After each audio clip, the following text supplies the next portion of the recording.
Hello and welcome to another episode of Africa Business Weekly, where we take you on a journey to the world of business across sub-Saharan Africa. I'm Akin Obakeye, and this week the world focuses on Nigeria's keenly contested presidential polls, throwing Bola Tinubu as president-elect, and calls for a cancellation of results from the other two major political parties. We then shift our focus to Rwanda as it sets its wheels in motion to drive manufacturing on a much larger scale. But let's start the discussion with highlights from the south of the continent with Palesa. Hello, Palesa. To jumpstart our Pan-African coverage, we begin with an interview we had with the Southern African Development Community Business Council about their vision for a circular economy and how it plans to establish its regulatory frameworks. For more, we were joined by Peter van Dal, Executive Director at SADC Business Council. Let's listen in. The circular economy is growing in popularity. I think, as we all know, traditional waste management deals with what we call linear economies, where single-use packaging, single-use manufacturing, which is obviously not great for the environment. It's waste that collects, not good for health, not good for water, not good for various infrastructure. And there's a big move towards multiple use of packaging. So this is really an initiative that's building on what the globe is doing in terms of best practice, trying to see what we can do locally around circular economy and promoting circular economy, particularly in our municipalities. Sure. And the SADC Business Council, where have you guys been? Yeah, so it's a relatively new organization, Godfrey. We've been up for about 3 years. So at initial phase, really just trying to get ourselves on the map. We represent the Apex national business associations and regional business associations and business that are active regionally. So we're very pleased with the progress we make, doing lots of work in trade, customs issues, non-tariff barrier issues.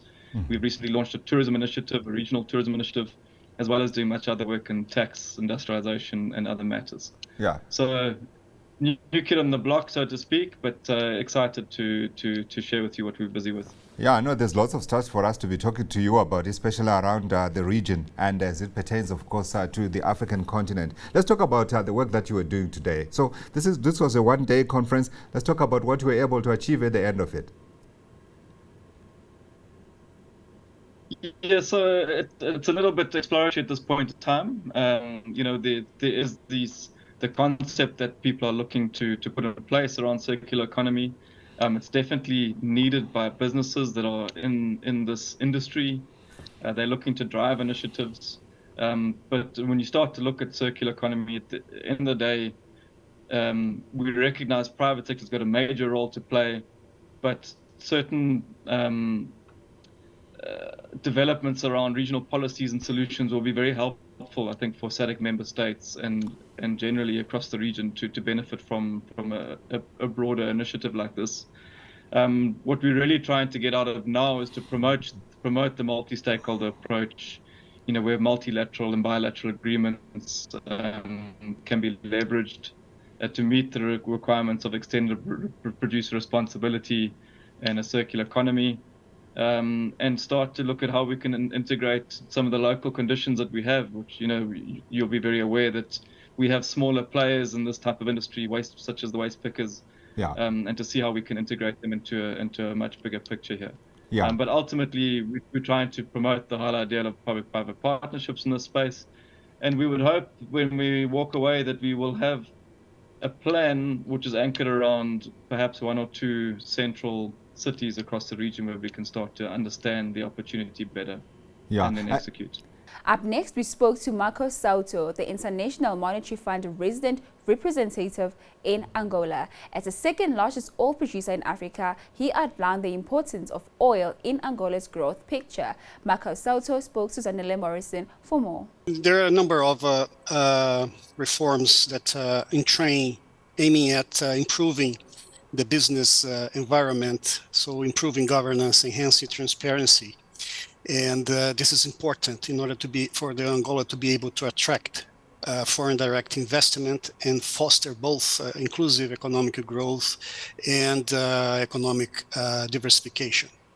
Most importantly, the authorities seem to remain committed to macroeconomic stability, which they have hardly won during this period, especially after the pandemic. For a country that exports oil like Angola, it was particularly affected by the pandemic. So it's important to keep the track record on the fiscal path, the debt path, reduce inflation. That's been the case of Angola. Inflation is coming down. It continues to grow, and we expect to grow even more next year in the medium term. So the pandemic did give us an opportunity, and I'm sure it gave Angola the same opportunity to really look inward and to look at which industries it needed to focus on in order to build that the growth that's required within and less reliance on external markets. Is this factored into the strategy for the country? That's true. The strategy is to foster more and more the growth of the non-oil sector. So continue to support the oil sector, so it continues to provide important revenues and stimulus to the economy, but at the same time start with a number of initiatives to foster the growth of the non-oil sector. So there are, for instance, the intention to provide support to credit growth. There is the intention of improving the structural part of the economy, so that certain sectors of the economy can actually reach its full potential. And keep in mind that Angola is a large country, geographically speaking, has a lot of land that they can also use to foster the agriculture sector. It's one of the sectors that seems to be pretty much on focus here. And in order to do that, in order to promote, whether it's the agricultural, it could also be the construction sector, because there's a lot of development that's over the years that needs to be done in Angola as well. Is government able to put in place the right policies and the right stimulants to be able to promote these sectors, or what other players also come in and can make a difference in growing these sectors? The government has been doing as much as it can with the available envelope for financing. It's important, again, for Angola to keep a sustainable path for fiscal, so the debt continues on its downward trajectory. So within that relatively constrained financial envelope, they have been trying to increase what we call the capital expenditure. So it's expenses with investments that would then provide support to the growth of the non-oil sector. Now, what's key here is to ensure that the projects that are going to be financed are very carefully selected so that to increase its economic return. And that's all from me for now. It's back to you. Thanks for the update there, Palesa. We now move over to the east of the continent with Sarah. Hello, Sarah. In news from this region, Ugandan President Yoweri Museveni is completing a state visit to South Africa, where he engaged in active trade talks with President Cyril Ramaphosa. The two leaders aim to more than double two-way trade to at least $220 million within the next 5 years. CNBC Africa's Godfrey Mutizwa spoke to the President Museveni for more. Well, it is easy to balance the equation because the endowments of South Africa and Uganda are different. Uganda is on the equator with 2 seasons of rain in a year and with a lot of water, fresh water. South Africa is on the southern side of the continent with only one rainy season. So there is a natural complementarity between the two. It is just a question of organization and information, which is what we are doing now. There are so many products that South Africa needs, which they can get from Uganda more cheaply. Foods, so on, beverages. They don't grow coffee in South Africa. I've not seen, do they grow coffee? I don't think so. So It is very easy. It's just organization. Yeah. Yeah, and the political will, of course, to do so. What's your sense in terms of the commitment of the government to try to make sure that that is done, and the South private African sector government as well? is very committed. President Ramaphosa is very committed, and that's how we organize this meeting. Yeah, yeah. At the same time, we are also seeing efforts to integrate the African continent. You were participant to the launch of the Africa Continental Free Trade Area. I wanted your sense of the progress that has been made and whether it is enough in your view. It's moving well.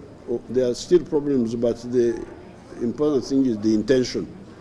The intention and the agreements are now there. The rest is implementational. So let's get moving. Are you satisfied with the progress, though? Of course, the progress. Countries which are near, like between Uganda and Kenya, and Tanzania and South Sudan and Eastern Congo and Rwanda are moving well. Yeah. The only problem are the distant countries because of lack of infrastructure, which will take time to sort out. But we are happy that the intention is there. Yeah. One of the things that is taking a long time to sort out is, of course, bringing peace to the eastern part of the DRC. You are part of efforts, and the region as a whole has stepped in to try to make sure that there is peace in the region. Are you concerned that it is taking too long? Because we keep hearing back and forth. One side accuses the other, and it doesn't seem like it's moving. Now, this time that SADC are involved, and East African community are involved, and even the UN is involved. We shall succeed because we know what the problem is. It is just that people did not have all the factors. But now we have all the factors and all the players. The journey towards an East African common currency has had shifting goalposts since 2005, with the implementation facing several challenges. There has been some pushback by a technical working group to move the deadline to 2031 from 2027. Peter Mathuki, the East African Community Secretary General, spoke to CNBC Africa on the road to a common shilling for the region. A lot of prerequisites or requirements that has to be set for us to have a common currency. And one of them is to have a common fiscal and monetary policies harmonized within the region. Secondly is to have our central banks from across other partner states starting working together to ensure that at the end of the day, we have a common institution which will be used to do setting up the roadmap for having a common currency. And as we speak now, we are in the process of setting up the East African Monetary Institute, that is YAMI. And we have gone to the level of even asking and sending verification mission to our partner states to see the readiness of any of the partner states that is ready to host this. And we are very excited because countries have shown interest to do this. And this is a report that is before the council. So once it's finalized at the council level, then we are going to have to make a decision on where the East African Monetary Institute will be established. Once that is done, then it is given the sole mandate of setting a roadmap of ensuring that we have a common currency, but also harmonized fiscal and monetary policies. Yeah. And I say we are in a good place. We're in a good place because it has come to the level of the council.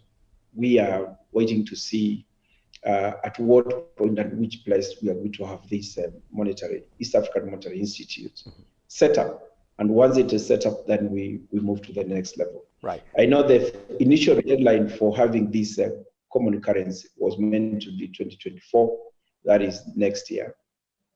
But now we are still at the level of setting up our monetary institute. So once that is done, therefore from where I sit and even putting the pressure we are getting from private sector, but also the citizens of East Africa, it becomes easy now to say, then from now we have an institute. Can we give now timelines to the institute to tell us when they are going to ensure that there is convergence in the entire macro system? Well, Akin, that's all coming in from the East this week. It's back to you. Thanks, Sarah. From the west of the continent now, the mood is mixed in Nigeria following the conclusion of the country's presidential polls with the announcement of Bola Ahmed Tinubu as the president-elect. Now, he promises to unite the country while calling for calm. Meanwhile, World leaders have begun congratulating the president-elect. However, two major political contenders, that is the People's Democratic Party and the Labour Party, are calling for the cancellation of the results and say they will seek legal redress to address the irregularities observed. Here's what the vice presidential candidate of the Labour Party, Datia Baba Ahmed, has to say while calling for voters to come out en masse ahead of next Saturday's gubernatorial elections. Take a listen. We're immensely grateful to the youth, obedience, and all support groups, including Nigerians in diaspora, for their sacrifices, conduct, and commitment to a better Nigeria. It is our position that the purported result did not meet the minimum criteria of a transparent, free, and fair election. In addition to the most condemnable attacks, violence, voter intimidation, and suppression, the election was conducted in clear violation of agreed and promised INEC rules and guidelines, the Electoral Act 2002 as amended, and indeed the Nigerian Constitution. As evident, the institutions of the state and leaders that were supposed to ensure the sanctity of the election, again, and as in the past, collaborated and colluded to subvert the will of the good people of Nigeria. Please be assured of our determination to fight the injustice that have been perpetrated on Nigerians through all legal and peaceful means. While painful, we implore you all to please remain peaceful and calm, as our fight and determination for a new Nigeria is just beginning. We equally encourage you all to continue with the campaigns and vote massively for Labour Party in the forthcoming governorship and States House of Assembly elections on 11th March 2023. Our principal, His Excellency Mr. Peter Obi, will in due course speak to you and indeed the nation. So it doesn't matter how low the confidence it is in the judiciary, the law is the law. And there's a confidence we have in them, and there is a confidence we have in ourselves and in our case. These are two different things. The confidence we have in ourselves and in our case is that elections, so to say, were not held. Because from the polling units, the Electoral Act 2002 as amended provided the direct transmission of results. It is that direct transmission of results that says elections were held. They were not transmitted. What results are you giving? If there are no results, what election are you talking about? Now, going to the registration areas or ward collection units, no INEC returning officer, he or she, shall make entries without making reference to the existing ongoing concurrent IREV, active IREV, which did not exist. How did they collate? If there was no valid collation, what results are you talking about? If there are no results, what election are you talking about? Illegality has been performed. And as far as we're concerned, here is an incoming government for the Federal Republic of Nigeria that is illegal and unconstitutional. As far as we're concerned, it is now we're submitting our case to the court of law. It is for them, irrespective of how much confidence the world or Africa or Nigerians have in them, irrespective, it is for them to show again that level of confidence. Here we are. Our movement is less than 8 months old. And we won elections in the Federal Republic of Nigeria where they have had an 8-year concurrent government. As far as we are concerned, we won this. They refused to upload results. They refused to refer to IREV just for them to defeat us. It took a serving government, illegality and constitutional breach to defeat Peter Obi and my humble self. I tell you, we're winners. Nigerian people are winners. We went into the elections as Labour Party. We won the election as Labour Party. We are going to claim our mandate as Labour Party, and we shall rescue Nigeria as Labour Party. Meanwhile, the African Union Observation Mission is calling for calm, stressing the rule of law reigns supreme. Uhuru Kenyatta, former Kenyan president and the head of the mission, made the call at the peak of collation of results. The electoral environment was generally peaceful, despite isolated incidents of violence, and the polls took place against the backdrop of a cash crisis following the redesigning of the Naira currency, while a range of stakeholders acknowledged this in a positive spirit and supported the policy of the Naira redesign. The mission noted that the timing of its implementation impacted on the economy as well as the logistical operations of INEC, the campaign process, and the conduct of election observation, amongst others. The mission deployed 32 teams of observers in 17 states, covering all 6 geopolitical zones. The observers visited a total of 438 polling units to observe the opening, voting, closing, and counting procedures in both urban and rural areas. In 95% of the polling units visited, the atmosphere was generally calm and peaceful, except for isolated incidents of violence in Kano, Lagos, Delta, Abuja, and Cross River. The mission notes with regret the loss of life as well as damage to property occasioned by these incidents. The mission also takes note of the positive measures undertaken by INEC to reschedule polls to 26 February 2023 in specific areas where voting could not take place due to insecurity or logistical reasons. Opening of polling. 83% of the polling units visited opened late. The average delay was over an hour, and in some cases, they opened as late as 11 a.m. This was largely due to the late arrival of polling officials and materials, as well as slow setup in some of the polling units. The mission also noted the unbalanced allocation of voters per polling unit.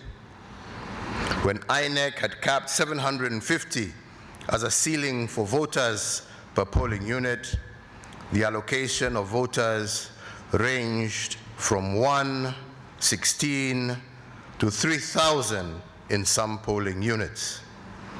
This had several implications on the process, including straining some polling staff who had to manage a large number of voters.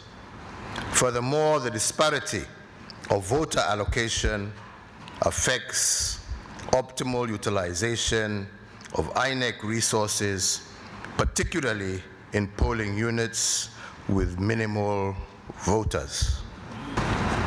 As the country awaits the announcement of results by INEC, the mission urges all stakeholders to remain committed to the rule of law and democratic principles until the conclusion of the process. The mission further encourages any aggrieved party to use legally established channels to seek recourse. The mission further prefers the following preliminary recommendations for consideration in improving future electoral processes. To the Government of the Federal Republic of Nigeria, firstly, uphold peace and the rule of law throughout the electoral process. To explore the implications of the timing of policy implementation of the Naira redesign on the electoral process in order to adopt corrective measures in future. And through a multi-stakeholder approach, consider measures for affirmative action in the electoral system for women, people with disabilities, and youth. Such measures could include consideration for special seats through a quota system, amongst others. To the Independent National Electoral Commission, recommend review of the electoral logistics operations strategy to ensure timely deployment of electoral material and personnel and sufficient capacity building. To review voting time with a view to increasing it beyond the currently designated 6 hours of 8:30 a.m. to 2:30 p.m., and it is anticipated that such an amendment will encourage greater participation. To consider necessary measures to allow for voting for election officials and essential workers that may be on duty during polling days. Well, that's it from West Africa. Thank you, Falesa and Sarah, for the regional updates. Well, that's all we can take this week on the show. Join us same time next week for more weekly business stories across sub-Saharan Africa. I'm Akin Obakeye. Thank you for watching.